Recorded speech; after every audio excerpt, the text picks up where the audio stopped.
Hello everyone, welcome to AJZ Studios. It's been about a week since the 2025 Royal Rumble, and I just wanted to give my thoughts on the show after giving it some time to digest.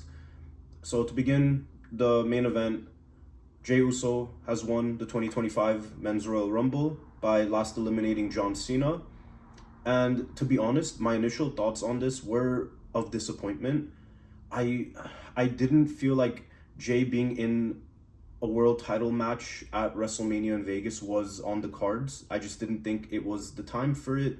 I definitely do believe Jey was going to win the world title at some point just to pay off this story of, him being Roman's right-hand man, pretty much getting bullied by him during the pandemic era when Roman had just won the title, having those title matches with Roman that had so much emotion in them, eventually rejoining Roman and becoming tag team champs with Jimmy, just the bloodline being elevated over the next few years, him breaking away from the bloodline, becoming main event Jey Uso, having a great singles run over the last year and a half, and pretty much outselling a ton of guys and girls in merch, being one of the loudest reactions of the night every show he was present at.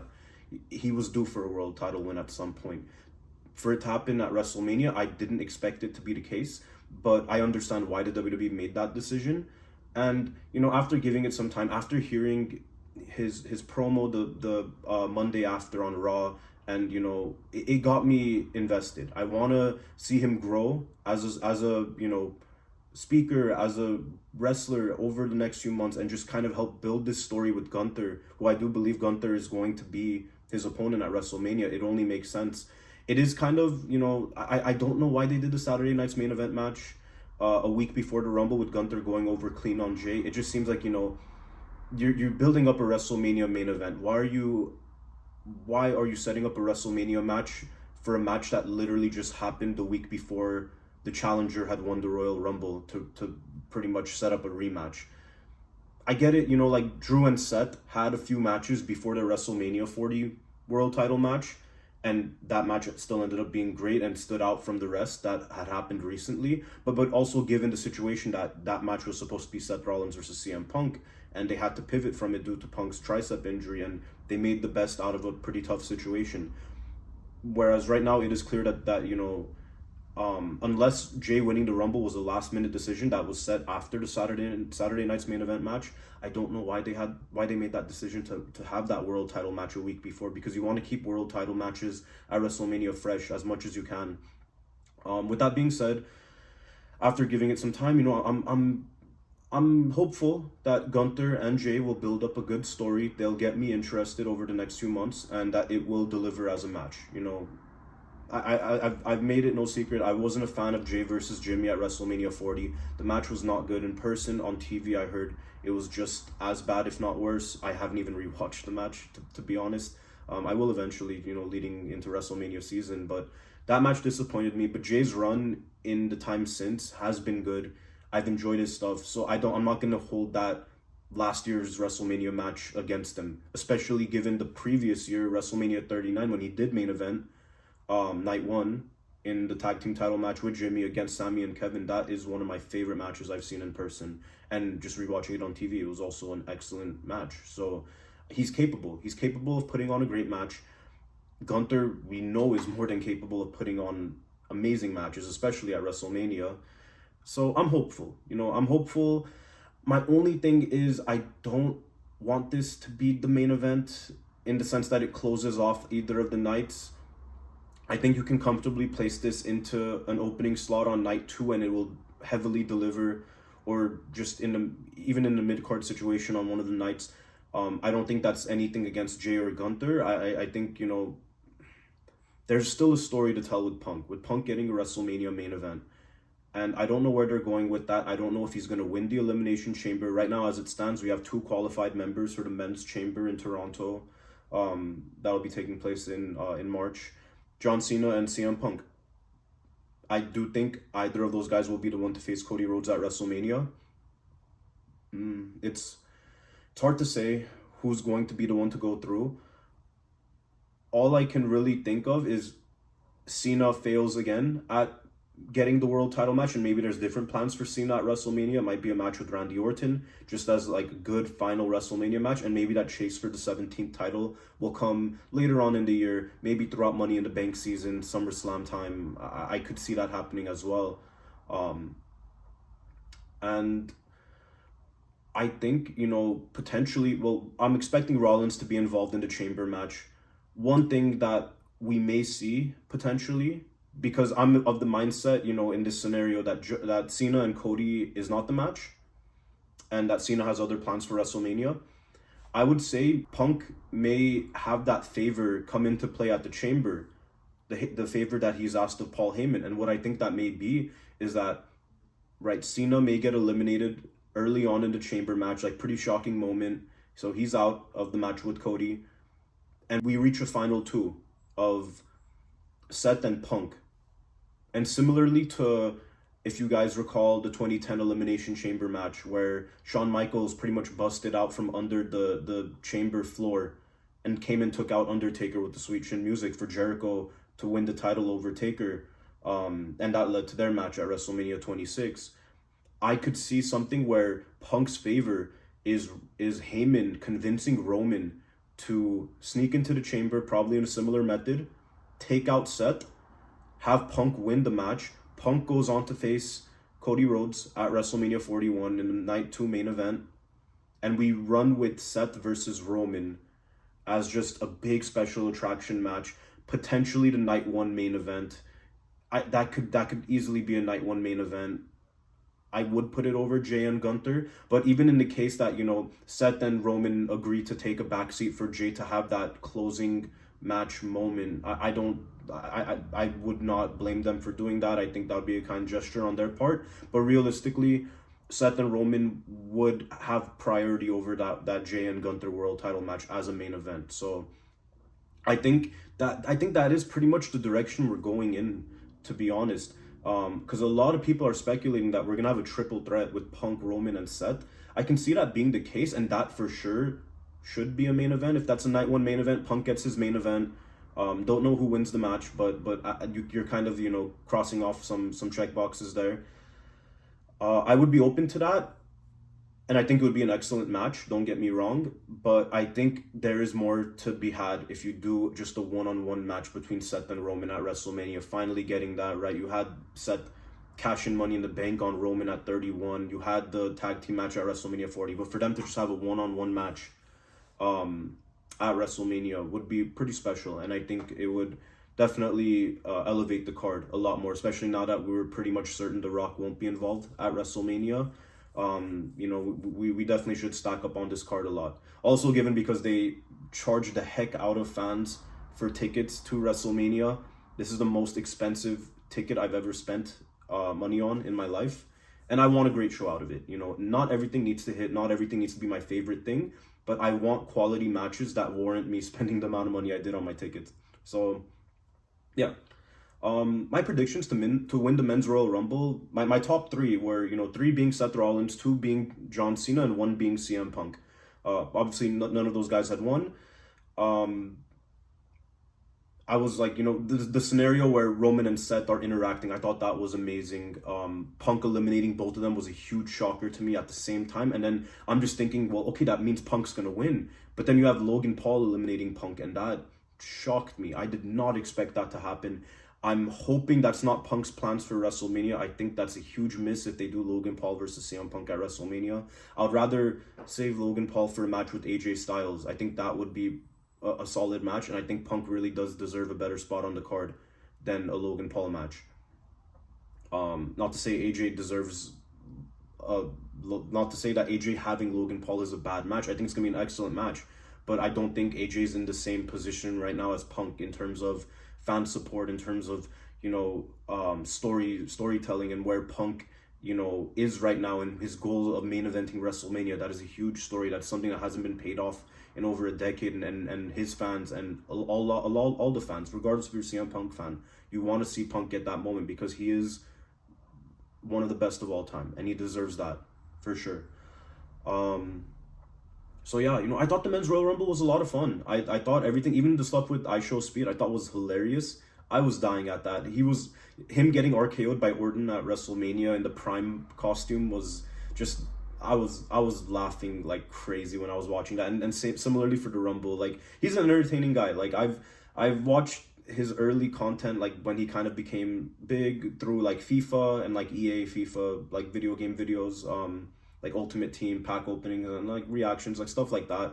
He was an entertaining content creator, so it's kind of cool to see him, be trusted by the WWE enough to enter the Royal Rumble match in like a weird scenario with Tozawa getting injured by Carmelo Hayes, him being in Gorilla and just making the walk out, and then getting absolutely destroyed by Braun Breaker and Otis. I thought it was cool, yeah, I thought it was a welcome addition to the match. I don't know if anyone would perceive it to be a negative thing. I thought, he gets a lot of exposure. He has a huge fan base. So, if that means people are going to tune into the Royal Rumble to watch him get destroyed, and you're just getting more eyes on WWE, I think that's a great move by Triple H and whoever had made that decision to reach out to him. Kai Cenat, like all those guys, like, they're big content creators. They're going to generate a lot of buzz for events they attend. So definitely a welcome addition. It was cool to see Joe Hendry make his presence in the WWE finally, like on a big event such as the Royal Rumble. And yeah, I initially thought, Cena, like the way things went when Punk got eliminated by Paul and you're down to the final three of Paul, Cena, and Jey, I immediately assumed, well, okay, Cena's winning, but they kind of made this predictable. You get Logan Paul eliminated by Cena, and then you get to Jey and Cena in their final two interaction.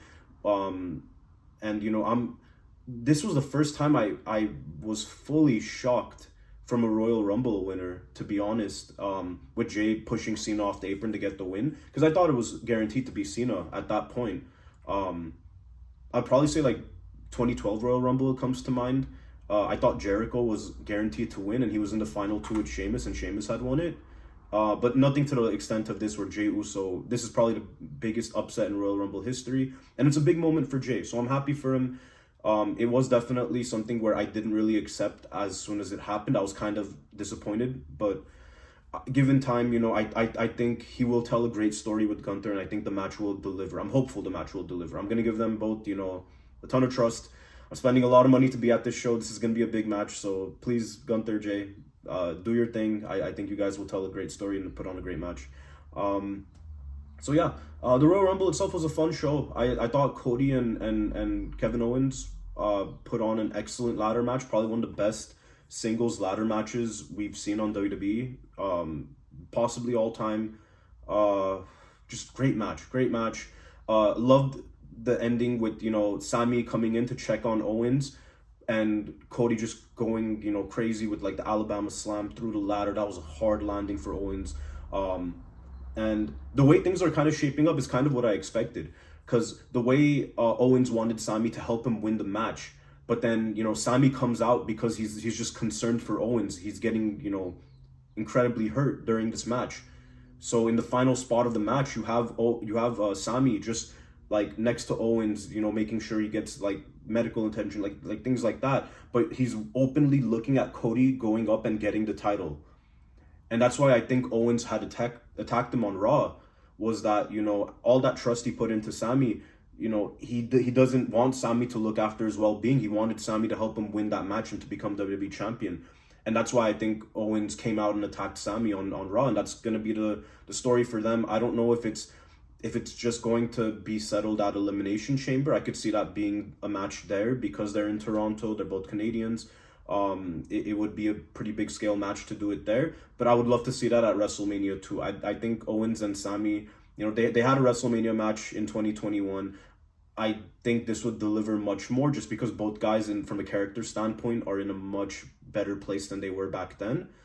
And yeah, I think just that does call for a better match. The tag team title match, best 2 out of 3 falls, Motor City Machine Guns and DIY, was a fun match.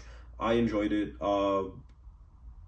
Nothing too much to be said about there, but Street Profits making their return, pretty much taking out both guys, but also in the process ensuring DIY got the win first. And yeah, definitely happy to see Street Profits back. I'm assuming this may be a potential triple threat, maybe even ladder match at WrestleMania. That would be awesome. Maybe just a triple threat tag team match, but tag team division on SmackDown's looking good. And yeah, I'm definitely happy those guys got the opportunity to have that match at the Royal Rumble.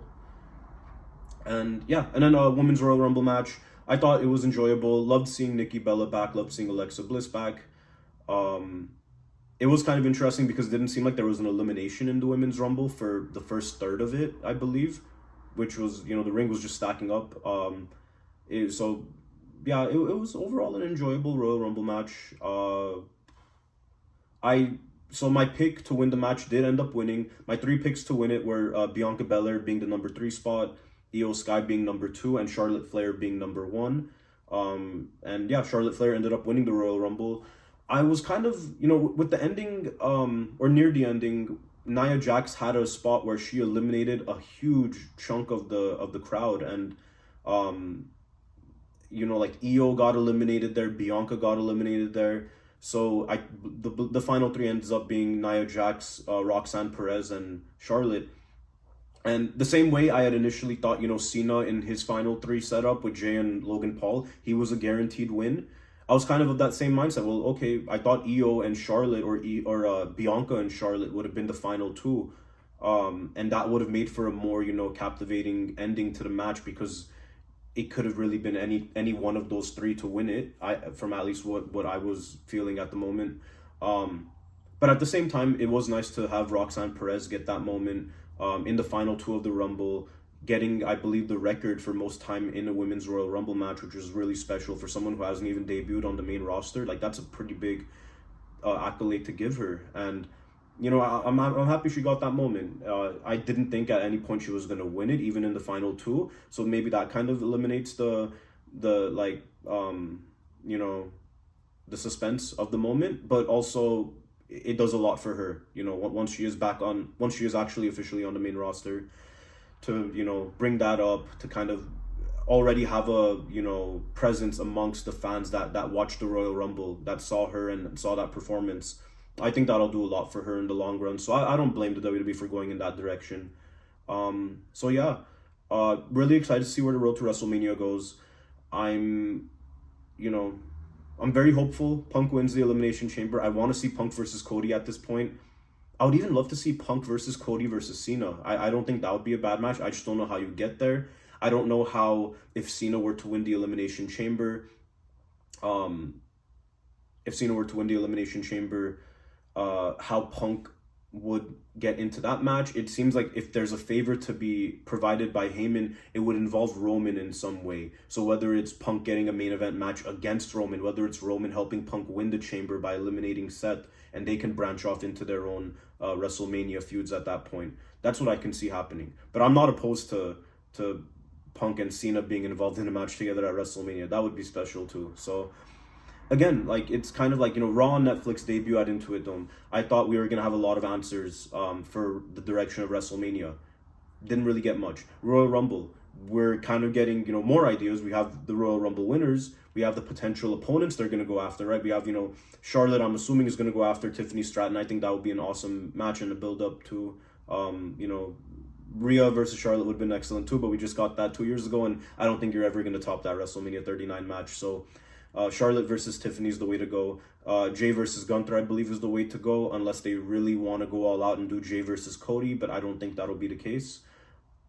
And yeah, you know, we definitely have some more answers. The road to WrestleMania is just kicked off, and Elimination Chamber is a little under a month away. And I think at that point, we should pretty much be set with most of our main event matches going into WrestleMania in April. So yeah, I'm looking forward to it. It's going to be a fun season. Definitely the best time to be a wrestling fan throughout the year is this big build-up period to WrestleMania. So yeah, guys, thank you again for watching. If you're not subscribed, please subscribe. I will be providing more content like this, just going over, you know, various things, reviews of shows, just my thoughts on the current product of the WWE. Also a video discussing my plans for WrestleMania in Vegas that whole week, and also, if you are going, you know, some tips on traveling to Vegas, because I've been there so many times in my life that, you know, I definitely feel like I have some good input to provide for anyone that's a first-time visitor to Vegas or first-time WrestleMania attendee.